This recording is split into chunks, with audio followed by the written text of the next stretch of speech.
This is your Wonder Lola 67 greeting you a happy Easter. Sa aking vlog for today, magbabalik tanaw tayo sa aming mga nakaugulaan noong aming kabataan sa panahon ng Kwaresma. Ito ay parang maunawaan nyo. Ano ba ang ginagawa namin noong aming kabataan? O, hindi tulad ngayon, pag panahon ng Kwaresma, ang mga tao ay naglalabasan, nagpupunta sa mga beaches at kung saan-saan. Nakakalimutan nila ang totoong reason at kadahilanan bakit tayo may Holy Week, lalo na ang Good Friday. Ito ay nagsisimula sa Palm Sunday, diba? Tayo ay nagpapalaspas, nagmimisa, pareho din ng ngayon. Pero ngayon mas malalim ang pag-oobserba ng Palm Sunday, no? Talagang sinasariwa ang pagpasok ni Jesus at nagsisigawan ng mga tao ng Hosana, Hosana habang binawagayway ang palaspas at binibless ng mga pare. Mas maganda nga ngayon kasi ang pagbe-bless ng palaspas ay before the Mass. Talagang sinasariwa ang pagpasok ni Jesus. At saka bawal na ngayon mag-bless ng palaspas nang hindi ka nagdalo ng misa. So, minsan nakakalusot. Sige na po, Father, bless mo na. Late na sila sa Mass. Okay? So, ganun pa rin naman ang kaugalian noon na nagpapalaspas kami. Nagsisimula ang aming Holy Week during Palm Sunday.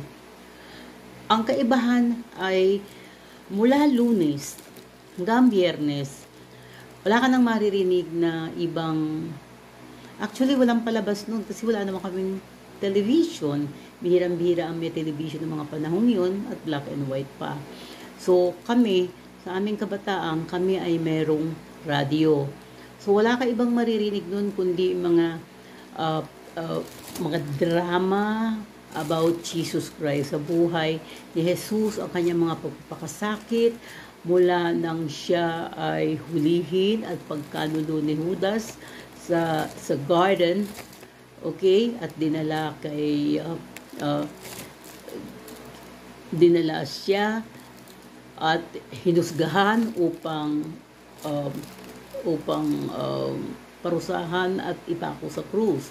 Natatandaan ko pa noon ang mga bida noon ay si Ben David. Maaring hindi niyo siya kilala pero kilala ng nanay niyo at mga lola niyo. Siya yung oh Diyos ko, yung malaking boses na nakakatakot. Siya ang madalas na gumaganap na Judas noon. So, hindi kami pwedeng makinig noon ng mga tugtuging masasayahin. Hindi kami, kailangan makinig lang kami sa mga dramang tungkol nga kay Jesus. At pagdating ng Huwebes noon, okay, pagdating ng Huwebes, may mga pakaridad, alam ko hanggang ngayon yung iba tinutuloy pa rin yan. Ang karidad is, parang it's an act of charity wherein yung mga kapitbahay mo ay nagpapakain, nagluluto ng lugaw, or sopas, no? Or, ano yun, yung ginataan. And then, meron kayong mga tasa, dadalhin nyo doon, mabubusog ka na nga pag Huwebes eh. Kasi lipat-lipat ka lang ng mga kapitbahay mo. Bibigyan ka na ng pangmerienda, ang tawag doon ay karidad. Hindi ko alam kung saan nagsimula yung karidad. So, minsan naranasan ko lately, nung nagbisita iglesia kami sa malayong lugar, may mga ibang nagpapakaridad din. So, may palugaw sila, so hindi ka na magugutom pag nagbibisita iglesia ka. So, yun yung Huwebes.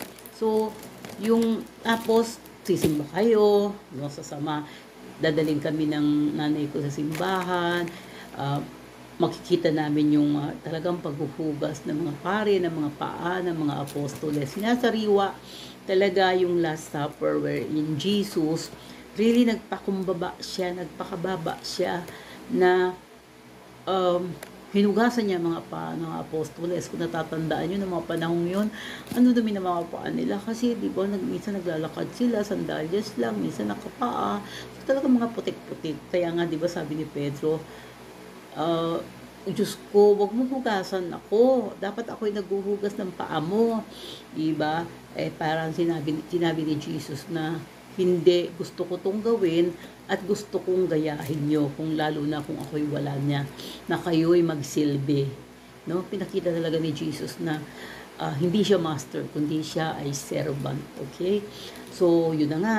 So, magsisimba kami. Makikita namin, mahaba din yung misang yun kasi nga merong washing of the feet. Pagdating ng Biyernes, ito, talaga naman, tahimik dapat ka. Magagalit ang lola ko, papaluin kami pag nag-ingay kami, tumawa kami, nagtatakbo kami. Dapat wag din malakas ang boses mo. Talagang kailangan sariwain mo na sa Kalbaryo si Jesus at naghihirap. At bago dumating ang alas 3, dapat nakaligo ka na kasi hindi ka na pwedeng maligo. Kasi sabi nila, patay daw si Jesus, patay din ng tubig. So, ganun. So, dehenskoli ka pagdating ng inabutan ka na alas 3. Okay? So, yun, nakikinig kami ng 7 palabras or the 7 last words. Kailangan, taimtim-tim kami nakikinig. At walang tatawa. Walang kakanta, walang sasayaw, walang malakas ang yabag, ganun. So, sobrang very solemn ang Friday, nung Good Friday. At pagdating ng alas 3 nga, no? Pumunta kami sa simbahan, magmimisa, hahalik sa paanan ni Jesus. At pagkatapos noon, magpo-procession kami. Ipo-procession namin ang si Jesus na nakahiga, na ibig sabihin, nililibing na siya. No? So, after that, ang tawag doon, entierro. So, burial. So, after doon, i-display si Jesus. Nandun siya ngayon sa loob ng simbahan. So, yung mga ibang nagbibisita iglesia, o kayong mga parokyano, ay pupunta doon para humalik at sumamba sa namatay ni Jesus. Maganda yun. I-lift up mo sa Kanya ang iyong problema, i-surrender mo sa Kanya ang lahat at sabihin mong nakikiisa ka sa Kanyang paghihirap, na samahan ka rin sa iyong mga crosses, sa iyong mga trials. I-lift up mo lahat sa Kanya. Ganun yung aming Friday noon, tahimik talaga. Unlike ngayon, ngayon nakikita ko dito, pag tumanaw ako sa aming balcony, makikita ko mga tao nagsiswimming kasi siguro nga sa bawat pamilya, ito na lang yung panahon nilang magkaroon ng bakasyon ng mahaba. Kaya lang talagang nawawala na yung true meaning ng Holy Week. Sa kanong panahon yun, ng kabataan ko, yun lagi ako nagtatanong, bakit ganun, Lola? Patay na naman si Jesus. Tapos pagdating ng December, panganganak na naman siya. Tapos pagdating na naman in March or April, mamamatay na naman siya. Talagang takang-taka ako noon na hindi ko malirip or hindi ko maunawaan. Ano ba yun? So, syempre, hindi naman gano'ng napapaliwanag sa iyo na yun ay isang parang observant lang at inaalala mo lang naman talaga kung nangyari kay Jesus. Diba? So, ngayon, pagdating ng Biyernes, pagdating ng Sabado, dati hindi kami nag-i-Easter Vigil So, ngayon ko na lang ginagawa Easter Vigil. Ang nangyayari noon, talagang linggo kami nagsisimba, Easter.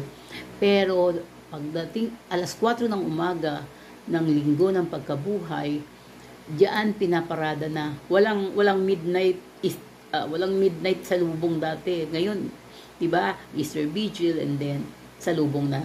Dati, ang salubong namin talaga alas 4 ng umaga, dapat gumising kami ng maagang-maaga upang mapanood ang pagsasalubong ni Jesus at ng kanyang inang si Birheng Maria. May angel, tatanggalin yung kanyang suklob na veil, na black, di ba? May nagtatanggal na angel or kalapati, pagsasalubong yun ng salubong. Tapos magsisimba kami ng Easter. So, Easter yan. Pwede na kami tumawa.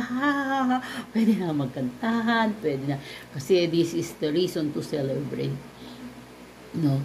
Ngayon, hindi ko, ako mas unawaan ko ang kahulugan ng Kwaresma nung nagkakaedad na ako.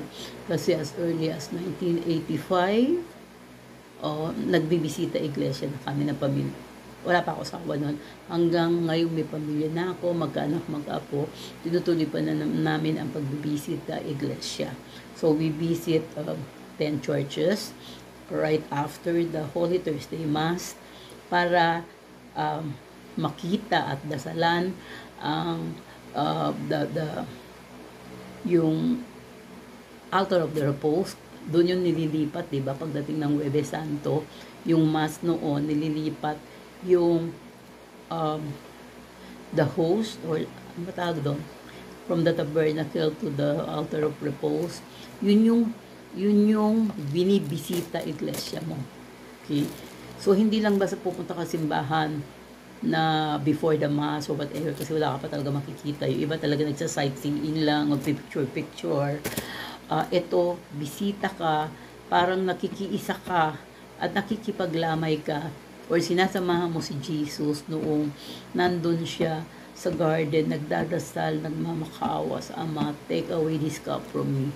Parang sinamahan mo siya, hindi katulad ng mga sundalo noon, di ba? Yung mga kanya apostoles na tinulugan lang sila.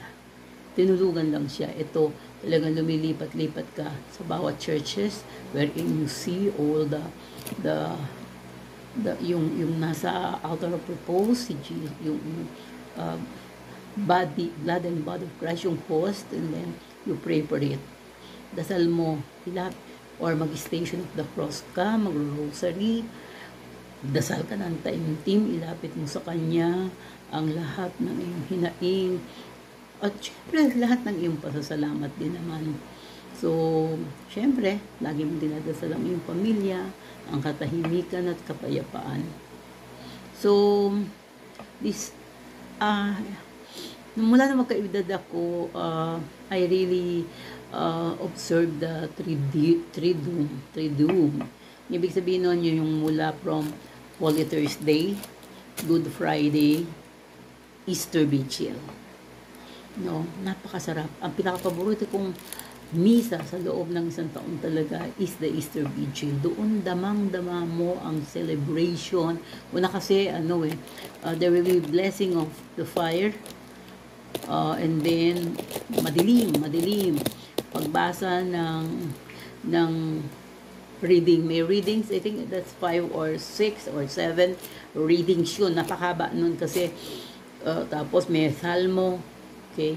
Until sisimulan na yung talagang Mass, bubuksan yung mga dating nakatakip na violet ng mga santo, si Jesus, kakantahin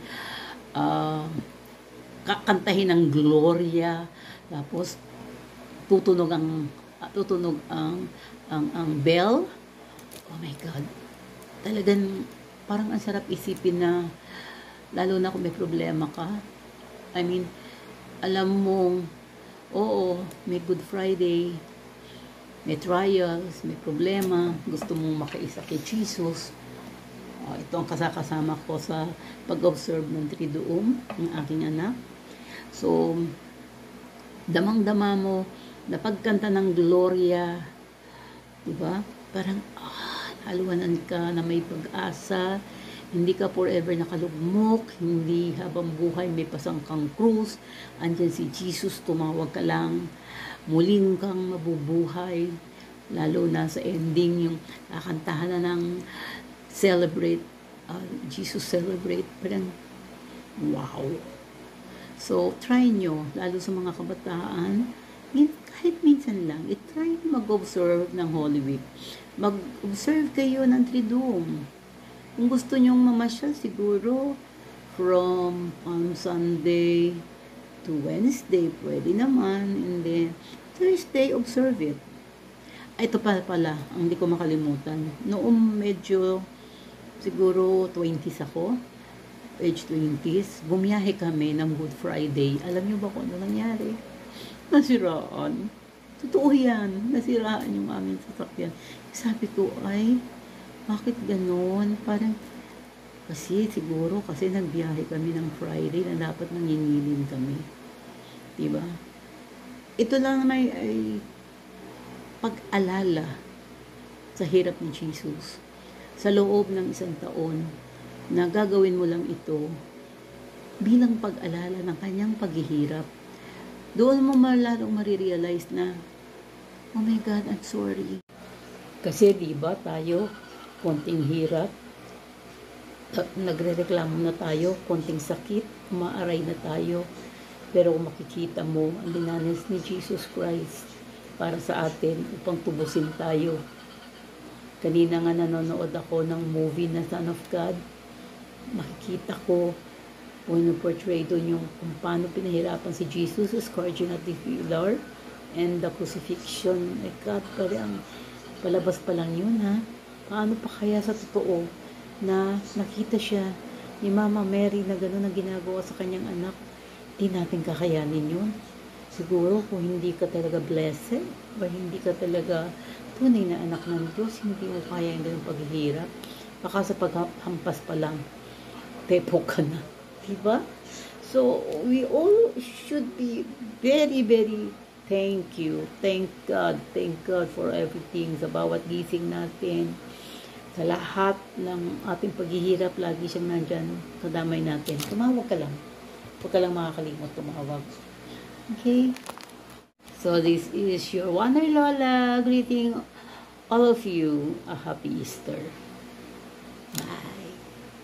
Stay safe. And see you in my next vlog where I will feature nung bata pa si Isabel. Yun ang tawag natin. At then we will feature ang mga kaugalian noong mga panahon namin. Magagandang pag-uugali, magagandang karanasan. Thank you.